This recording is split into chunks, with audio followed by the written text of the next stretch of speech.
की आंखों में आंसू है।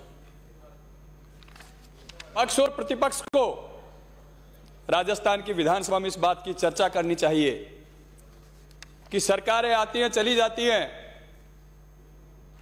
लेकिन इस देश का किसान जब जिंदा है तो हम सब लोग जिंदा हैं। सभापति महोदय, पिछले दिनों हम लोग अखबारों में पढ़ते थे, टीवी चैनल पे देखते थे कि किराए के ऊपर किसान को लेकर के आए। सभापति महोदय, किसान अपना स्वाभिमान नहीं बेच सकता, कभी नहीं बेच सकता स्वाभिमान अपना। वो गरीब किसान जो रात दिन मेहनत करता है, पूरी रात खेतों में पानी देता है, फिर भी अपने बच्चों का पालन पोषण करता है, लेकिन अपने स्वाभिमान को कभी नहीं बेचता। शर्म आनी चाहिए इस देश को, हम सब जनप्रतिनिधियों को, देश के नेताओं को, देश के जनप्रतिनिधियों को इस बात की शर्म आनी चाहिए। लगातार 2-2.5 महीने से हमारा किसान सड़कों पे बैठा हुआ है। किराए का आदमी नहीं बैठ सकता इतने दिन कभी भी। कोई 1000 रुपए रोजगार, 2000 रुपए रोजगार दे तो भी इतनी कड़क सर्दी के अंदर कोई किसान बैठ नहीं सकता। और किसी भी सरकार को इस बात का घमंड नहीं होनी चाहिए। स्थायी कोई नहीं होता है, ये जनता जिसको लाना जानती है उसको पटकना भी जानती है। सभापति महोदय,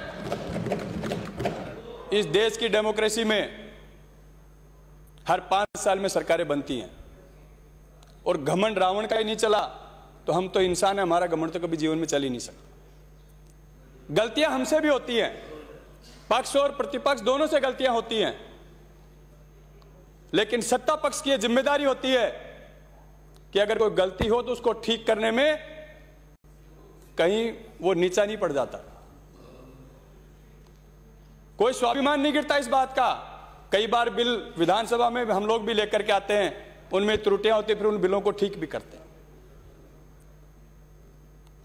क्या हालात हैं देश के? लाखों लोग सड़कों पे बैठे, सड़कें बंद पड़ी हैं, व्यापार ठप हो रखा है। सभापति महोदय, मेरे विधानसभा के आसपास जो दिल्ली से जो माल ट्रेवल होता है, रोड़ी बजरी का अच्छा काम, रोड़ी का अच्छा काम चलता है, हमारे वहां पत्थर का।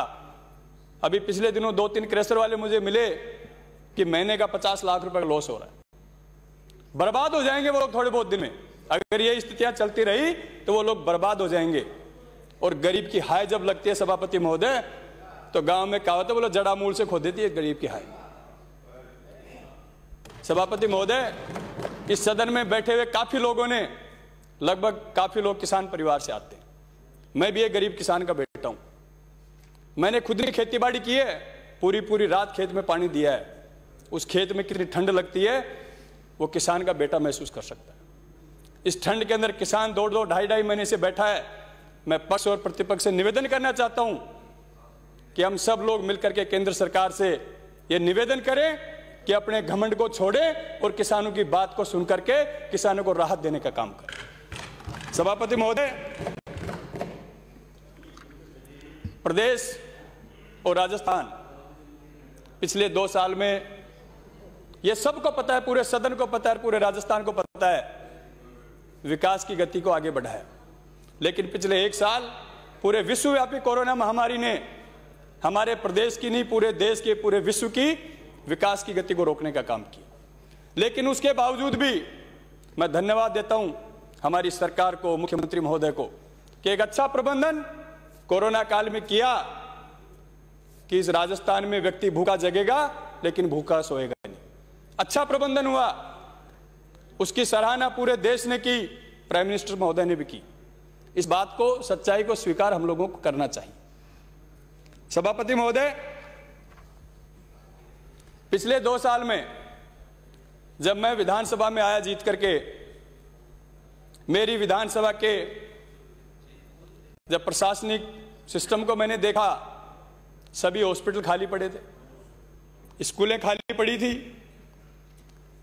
विराटनगर में घुसते ही पता चलता था कि सड़कें कैसे हालात थे, 1.5-1.5, 2-2 फुट के गड्ढे थे। सभापति महोदय, मैं बड़े गर्व के साथ कहता हूं कि पिछले 2 साल में, मैं अगर मेरी विधानसभा की बात करूं 144 करोड़ रुपए सड़कों के मुझे मिले और आज उनमें से 70 करोड़ के काम शुरू हो चुके हैं। और हम सब लोगों को मिलकर के, मैं प्रतिपक्ष के नेता और उपनेता दोनों बैठे हैं, एक बात सदन को बताना चाहता हूं। पिछली बार भी मैंने निवेदन किया था, अभी सड़कों की बात चल रही थी, हमारे सिवाना से आने वाले माननीय सदस्य ने बताया कि सड़कों के हालात क्या है। सभापति महोदय, CRIF central road infrastructure fund जो हमारा हिस्सा है केंद्र की सरकार में, पिछले 2 साल से केंद्र की सरकार उसको रोक करके बैठी है। पिछले 2 साल से, मैं रिकॉर्डेड बात कर रहा हूं आपसे, मेरे पास प्रूफ है इस बात का। 723 करोड़ रुपए 6 महीने पहले अलॉट किए, इस जनवरी में वापस राजस्थान सरकार ने प्रस्ताव भेज दिए, मंजूरी आ गई, टेंडर लग गए और टेंडर लगने के बाद फिर उनको होल्ड कर दिया गया। जवाब देना चाहिए इस बात का केंद्र सरकार को कि हमारे हिस्से को होल्ड करने का क्या कारण था। मेरी विधानसभा में भी एक 40 करोड़ की सड़क थी, उसमें बाकायदा ऑफिशियल लेटर आया केंद्र सरकार का कि इस टेंडरों का भी होल्ड कर दिया जाए। टेंडर लगने के बाद, टेंडर खुलने के बाद उस पैसे को होल्ड किया गया। क्यों नहीं बात करते हम लोग? हमारे 25 सांसद हैं वहां, क्यों नहीं बात करते इस बात की? हमारे सांसद हैं राज्यवर्धन जी, फोटो का बहुत बड़ा शौक है उनको, जहां भी आया दूसरे दिन अखबार में प्रेस विज्ञप्ति। कई बार तो उनको यही नहीं पता चलता स्कीम केंद्र की है राज्य सरकार की। प्रेस विज्ञप्ति लगाने का बहुत बड़ा शौक है उनको भी। अब मैंने उनसे कहा कि इस रोड की प्रेस विज्ञप्ति तो आप बड़ी बड़ी लगा रहे थे, अब केंद्र सरकार ने होल्ड किया, इस होल्ड को भी आप तोड़वाइए, लेकिन कोई जवाब नहीं है। सभापति महोदय, हमारे राजस्थान का हिस्सा जिस तरीके से काटा जा रहा है केंद्र सरकार के द्वारा, पक्ष और प्रतिपक्ष को दोनों को मिलकर के इस मामले में बात करनी चाहिए, क्योंकि पैसा हमारे विकास का है, किसी की जेब से पैसा नहीं जा रहा, हमारे विकास का पैसा है, हमारा पैसा है, जो हमारा अधिकार बनता है केंद्र सरकार में, उसको 2 साल से रोकने का काम किया जा रहा है। डॉक्टर्स के हालात क्या थे आज बात कर रहे हैं, उपनेता महोदय भी चिकित्सा मंत्री रहे हैं। मेरी विधानसभा में 44 पोस्ट थी डॉक्टर्स की, जिनमें से जब मैं चुनाव जीत के आया तो 19 पोस्ट भरी हुई थी। हम डॉक्टर के पीछे पीछे भागते थे कि डॉक्टर साहब आ जाओ, आपको हमारी विराटनगर में लगवाएंगे। डॉक्टर आने को तैयार नहीं थे। आज हमारी सरकार ने डॉक्टरों की भर्ती की और आज शायद 1-2 सीट खाली है, बाकी कोई सीट हमारे यहाँ खाली नहीं। जयपुर जिले में सीट खाली नहीं है, आसपास की विधानसभा में सीट खाली नहीं है, क्योंकि डॉक्टरों की भर्ती की।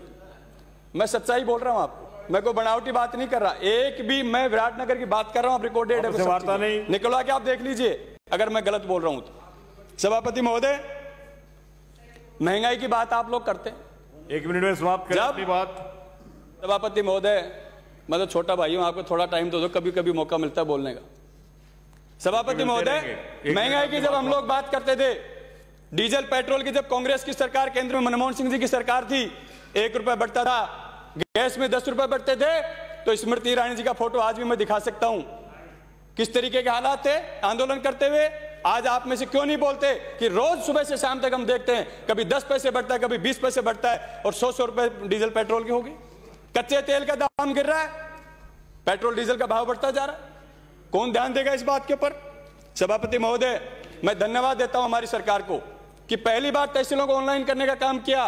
पटवारियों का जो राज था, जो किसान पटवारियों के चक्कर काटता घूमता था, 500 रुपए के बिना जमाबंदी नहीं मिलेगी, 1000 रुपए के बिना गिरदावरी नहीं मिलेगी, आज ऑनलाइन करने के बाद सभी पटवारियों को और जमाबंदी गिरदावरी सब ऑनलाइन होने के बाद इतना अच्छा फायदा हुआ है कि हमारी सरकार को इस बात के लिए मैं धन्यवाद देता हूं सभापति महोदय। और सबसे बड़ा धन्यवाद बेरोजगारी की, आप लोग बात करते थे, रीट की 31,000 भर्तियां खोल करके हमारी सरकार ने युवाओं को बड़ा तोहफा दिया है। इस बात के लिए मैं मुख्यमंत्री जी को और पूरी सरकार को धन्यवाद देता हूं। सभापति महोदय, मैं राज्यपाल महोदय के अभिभाषण का समर्थन करता हूं। बहुत बहुत धन्यवाद।